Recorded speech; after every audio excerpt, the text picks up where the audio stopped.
இந்த மாபெரும் பொதுக்கூட்டத்திற்கு தலைமையேற்றிருக்கக்கூடிய கழகத்தினுடைய பொதுச் செயலாளர் மாண்புமிகு அமைச்சர் என்னுடைய ஆருயிர் அண்ணன் துரைமுருகன் அவர்களே, மாண்புமிகு நம்முடைய ஆசிரியர் ஐயா உள்ளிட்ட தோழமை கட்சிகளை சார்ந்த தலைவர் பெருமக்களே, கழக பொருளாளர் டிஆர் பாலு உள்ளிட்ட தலைமை கழகத்தினுடைய நிர்வாகிகளே, துணை முதலமைச்சர் தம்பி உதயநிதி உள்ளிட்ட அமைச்சர் பெருமக்களே, நாடாளுமன்ற உறுப்பினர் என்னுடைய அருமை தங்கை கனிமொழி உள்ளிட்ட பல்வேறு அணிகளை சார்ந்திருக்கக்கூடிய அமைப்பாளர்களே, துணை அமைப்பாளர்களே,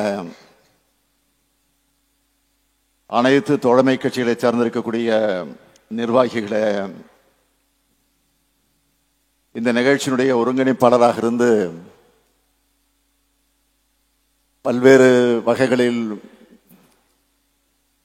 அவர் எது நடத்தினாலும் அதில் சாதனை படைக்கக்கூடிய வல்லமை நம்முடைய மாசு அவர்களுக்கு உண்டு. மாராத்தான் புகழ் நம்முடைய மாசு அவர்களே, பெரியோர்களே, தாய்மார்களே, தொலைக்காட்சி பத்திரிகை உலக நண்பர்களே, அன்பர்களே, என் உயிரோடு கலந்திருக்கக்கூடிய தலைவர் கலைஞர் அவர்களின் உயிரினும் உயிரான அன்பு உடன்பிறப்புகளே,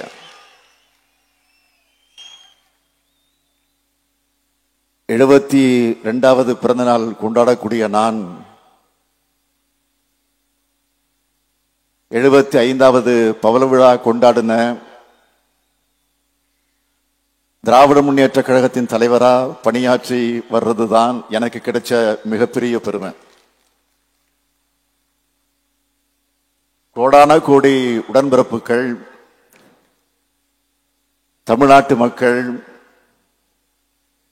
இங்கே வாழ்த்தின, என்னை வாழ்த்தின தலைவர்கள், உங்களால் தான் நான் முதலமைச்சராக வைக்கப்பட்டிருக்கிறேன். திராவிட முன்னேற்ற கழகத்தினுடைய தலைமை பொறுப்பாக இருந்தாலும், தமிழ்நாட்டினுடைய முதலமைச்சர் பொறுப்பாக இருந்தாலும்,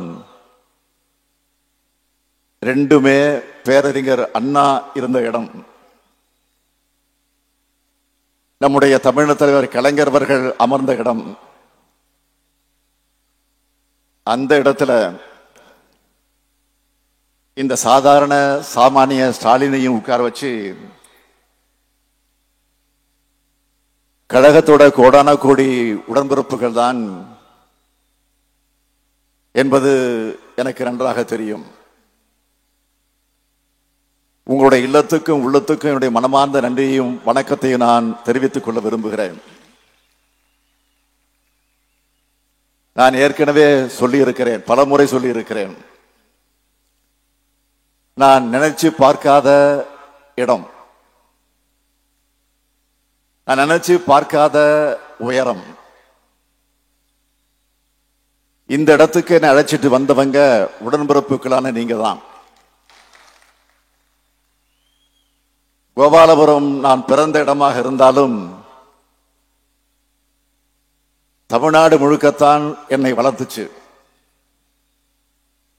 ஏன்னா 60 ஆண்டு காலமா தமிழ்நாட்டில் கிழக்கு மேற்கு வடக்கு தெற்கு கிராமம் நகரம் குறுக்கு நெடுக்கு வெயில் மழை இரவு பகல் பசி தூக்கம் பார்க்காம ஓடி ஆடி உழைச்சு கருப்பு சிவப்பு கொடியை ஏற்றினதுனால்தான் கோட்டைகளை கொடியேற்றக்கூடிய வாய்ப்பு எனக்கு கிடைச்சது.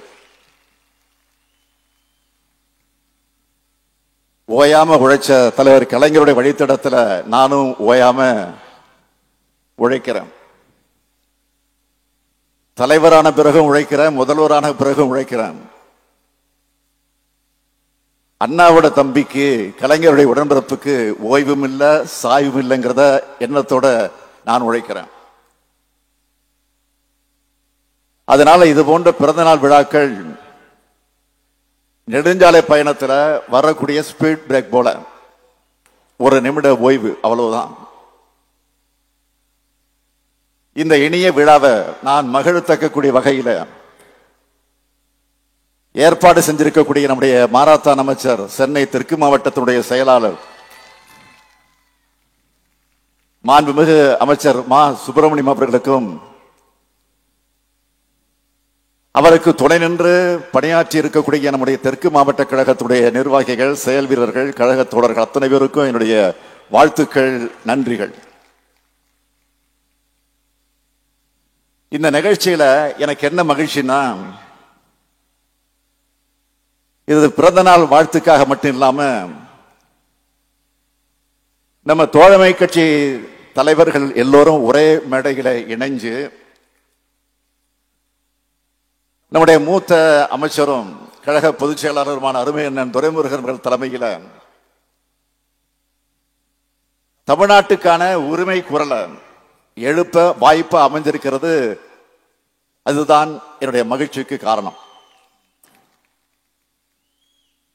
மாண்புமிகு ஐயா ஆசிரியர் அவர்களும் அருமை சகோதரர் செல்வ பெருந்தகை அவர்களும் ஆறுகிற அண்ணன் வைகோ அவர்களும் நம்முடைய மதிப்பிற்குரிய தோழர்கள் சண்முகம் அவர்களும் முத்தரசன் அவர்களும் என்னுடைய பாசமிகு சகோதரர் திருமாவளவன் அவர்களும் பேராசிரியர் ஐயா காதர் மைதீன் அவர்களும் பேராசிரியர் ஜபர்கலா அவர்களும் அதே போல சகோதரர்கள் ஈஸ்வரன் அவர்களும் வேல்முருகன் அவர்களும் அருணாச்சலம் அவர்களும் பேராசிரியர் சுபவி அவர்களும் பொன்குமார் அவர்களும் ஸ்ரீதர் வாண்டியார் அவர்களும் எர்ணாவூர் நாராயணன் அவர்களும் முருகவேல் ராஜன் அவர்களும் கருணாசும் அதிகமானும் அம்மாசியும் தமிமுன் அன்சாரியும் திருப்பூர் அல்தாவும் வசீகரனும் இந்த மேடைய உரிமை களமா, வெற்றி களமா, அடித்தளமா அமைஞ்சிருக்கு. பிறந்த நாள் விழா மேடை போல இல்ல, வெற்றி விழா மேடை போல இருக்குது. ஆமா, இது வெற்றி விழா மேடை தான்.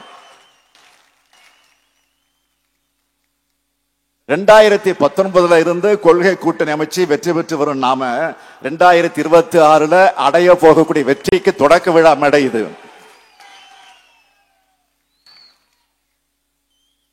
என்னை சந்திக்கிறவங்க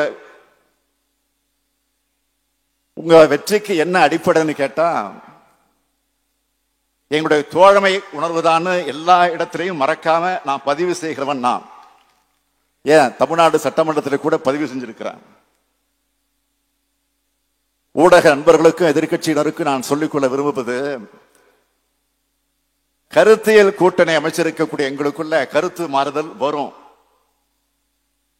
ஆனால் விரிசல் வராது. எங்களுடைய ஒற்றுமையை பார்த்து எரிச்சலோடு இதுல விரிசல் வருமானு சில எதிர்பார்த்துக்கிட்டு இருக்கலாம். அவங்களுக்கு நான் சொல்லிக்கொள்ள விரும்புவது, உங்களுடைய ஆசையில தான் மண் விடுமை தவிர எங்கள் கூட்டணியில் விரிசல் விழாது. தோழமை கட்சி தலைவர்களே, என்னை முதலமைச்சர் நாற்காலியில் உட்கார வச்சவங்க நீங்க. உங்களை எப்பவும் என்னோட இதய நாற்காலியில் நான் உட்கார வச்சிருக்கிறேன். நான் உங்களுக்கு உறுதியோடு சொல்லிக்கொள்ள விரும்புகிறேன், நம்முடைய ஒற்றுமைதான் தமிழ்நாட்டை காப்பாற்றி இருக்கு, தமிழை காப்பாற்றி இருக்கு,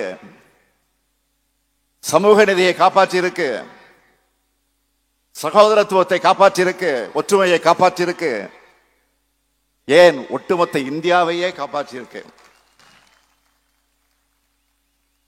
நீங்க கொஞ்சம் சிந்திச்சு பாருங்க. 2021 தப்பி தவறி அதிமுக பாஜக கூட்டணி ஆட்சி பொறுப்புக்கு வந்திருந்தா இன்று தமிழ்நாடு தரைமட்டத்திற்கு போயிருக்கும். தமிழ்நாட்டோட அத்தனை உரிமைகளும் அதிமுக என்கிற கொத்தடிமைகளால அடகு வைக்கப்பட்டிருக்கும்.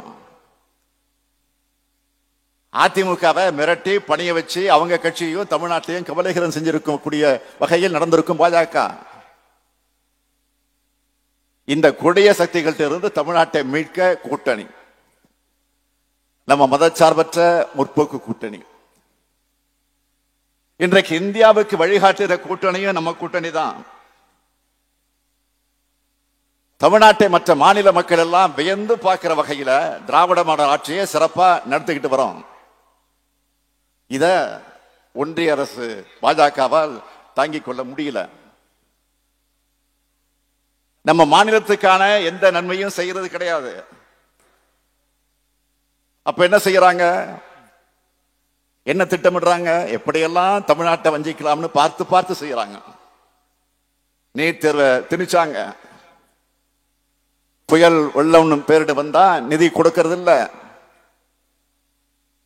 இப்படி தொடர்ந்து வஞ்சிக்கிறாங்க. இப்ப சமீபமா தமிழ்நாடு எதனால முன்னணி இருக்குன்னு பார்த்தவங்க கல்வியால தான் இவங்க முன்னிலையில் இருக்காங்கன்னு தெரிஞ்சுக்கிட்டு அந்த கல்வியை சீர்குலைக்க தேசிய கல்விக் கொள்கையை திணிச்சா இவங்க கீழே போயிடுவாங்கன்னு நினைச்சாங்க. அத நாம ஏத்துக்கல. அதனால உடனே நிதி தரமாட்டோம் அப்படின்னு சொல்றாங்க. நான் வேதனையோடு சொல்கிறேன், பள்ளி குழந்தைகள் ஆசிரியர்களுக்காக சம்பளம் தர நிதியில கூட கை வைக்கிற அளவுக்கு கொடூரமானவங்க கையில இந்தியா சிக்கி இருக்கு. ஒன்றிய அமைச்சர் தர்மேந்திர பிரதான் என்ன சொல்கிறார், தேசிய கல்விக் கொள்கையை தமிழ்நாடு ஏத்துக்கிட்டாதான் நிதி விடுவிக்கப்படும், மும்மொழி கொள்கை ஏத்துக்கலன்னா நிதி ஒதுக்க சட்டத்தில் இடம் இல்லைன்னு மிரட்டுகிறார். நான் கேட்கிறேன், எந்த சட்டத்தில் இப்படி இருக்கு? மும்மொழி கொள்கையை அனைத்து மாநிலங்களும் ஏத்துக்கணும்னு இந்திய அரசியலமைப்பு சட்டத்தில் இடம் இருக்கா? இந்திய நாடாளுமன்றத்தில் நிறைவேற்றப்பட்ட சட்டமா அது? உங்களால ஒரு நீட் தேர்வைய குற்றச்சாட்டுகளுக்கு இடமளிக்காத வகையில் நடத்த தெரியல. நீங்க தமிழ்நாட்டுக்கு அட்வைஸ் பண்றீங்களா? பேரு தான் தர்மேந்திர பிரதான், ஆனா தர்மமே உங்ககிட்ட இல்லையே.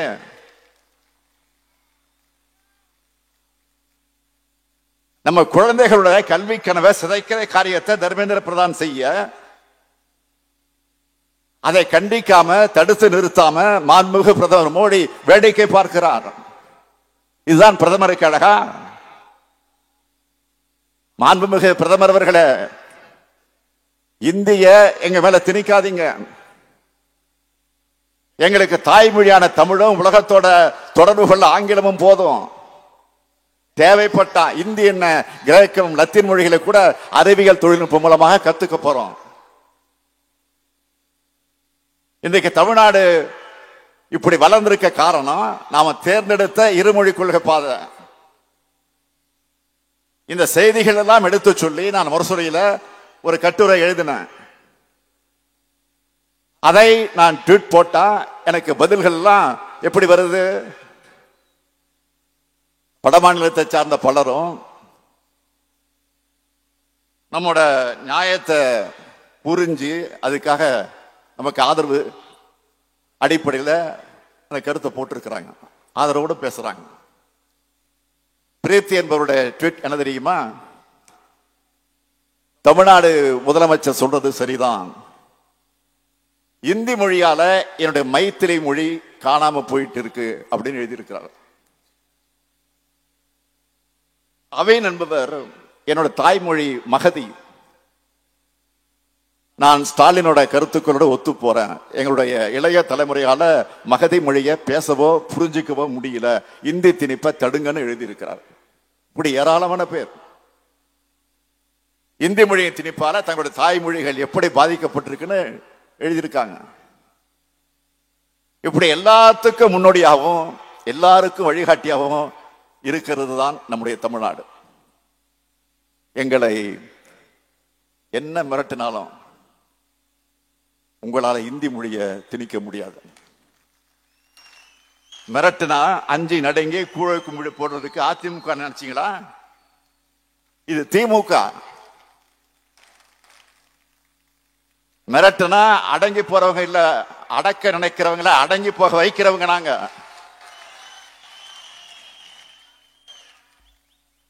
தமிழ்நாட்டுக்காகவும் தமிழ் மொழிக்காகவும் எப்பேற்பட்ட அடக்குமுறையும் எதிர்க்கிற துணிச்சல் கொண்டவங்க நாங்க. இங்க இருக்கிற நாங்கள் தமிழர்கள், சுயமரியாதையோடு இருக்கக்கூடிய திராவிடர்கள். ஒன்றிய அரசு என்ன நினைக்கிறாங்க? இப்படி அறிவுபூர்வமா முற்போக்கு சிந்தனையோடு பேசுறாங்கள, இங்க மட்டுமல்ல நாடாளுமன்றத்திலே முழங்குகிறாங்கள, இவங்களை எப்படி தடுக்கலான்னு பார்த்தாங்க. அதுக்காகத்தான் இப்போ தொகுதி மறுசீரமைப்பு கொண்டு வர போறாங்க. நம்முடைய தொகுதிகளின் எண்ணிக்கையை, நம்முடைய பிரதிநிதித்துவத்தை குறைக்க நினைக்கிறாங்க. அதனாலதான் நான் முன்கூட்டியே இந்த பிரச்சனையை நாம எழுப்ப முடிவெடுத்து அதை இப்போ கையில் எடுத்து இருக்கிறோம். ஏற்கனவே பிரதமர் மோடி புதிய நாடாளுமன்றத்தை கட்டடத்தை திறந்து வச்சப்போ என்ன சொன்னாரு? எதிர்காலத்தில் எம்பிக்களோட எண்ணிக்கை அதிகமாக போகுதுன்னு பேசினார். ஒன்றிய உள்துறை அமைச்சர் என்ன சொன்னாரு? மகளிர் இடஒதுக்கீடு மசோதா கொண்டு வந்தப்போ 2024 தேர்தலுக்கு பிறகு தொகுதி மறுவரை இருக்கும்னு சொன்னாரு.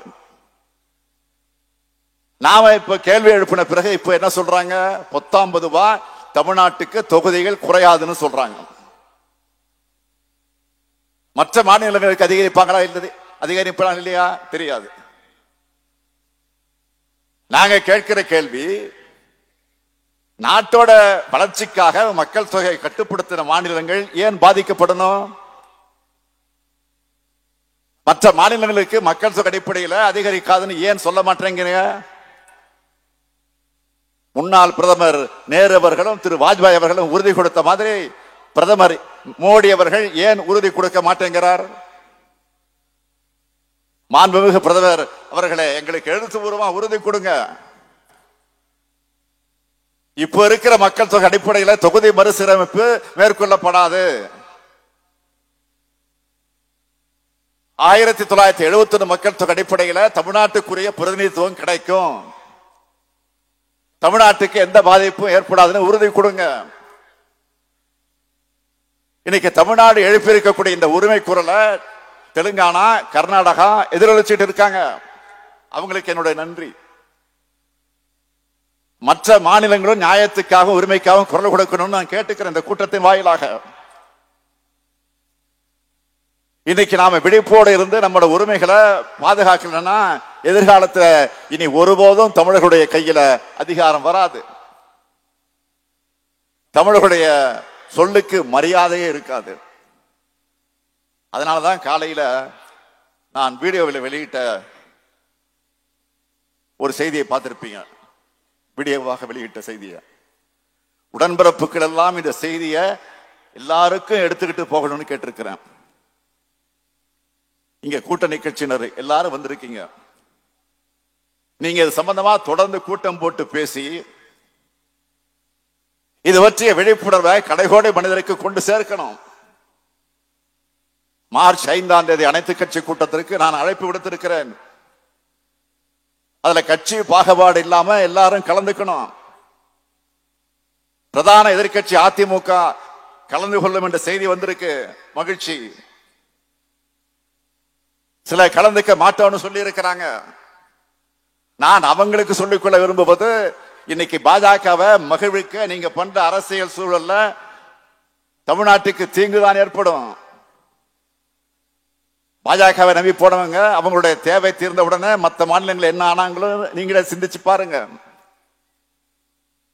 அது மட்டுமல்ல, தமிழ்நாட்டில் இருக்கிற பாஜகவினருக்கு சேர்த்து நான் சொல்லிக்கொள்ள விரும்புவது, இந்த விவகாரத்துல தமிழ்நாட்டுக்கு துணையா நில்லுங்க. தயவு செஞ்சு உண்ட வீட்டுக்கு ரெண்டகம் பண்ணாதீங்க. நாம எல்லாரும் ஓரணியில் இருக்கோம்னு மற்ற மாநிலங்களுக்கு காட்டணும். அது மூலமா தான் வர இருக்கக்கூடிய ஆபத்தை தடுத்து நிறுத்த நம்மோட உரிமையை வென்றெடுக்க முடியும்.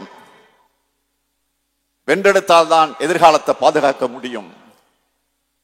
நம்முடைய குழந்தைகளுடைய எதிர்காலத்துக்கு நாம் இதை செஞ்சாகணும். இத தவறு விட்டோம்னா நமக்கான அடையாளமே இல்லாமல் போயிடும். எனவே நான் மீண்டும் கேட்டுக்கிறேன், நாம் எல்லோரும் ஒற்றுமையா ஒரே அணியிலே இருப்போம். தமிழ்நாட்டு உரிமைகளை பாதுகாப்போம். தமிழ்நாடு போராடும், தமிழ்நாடு வெல்லும். நன்றி, வணக்கம்.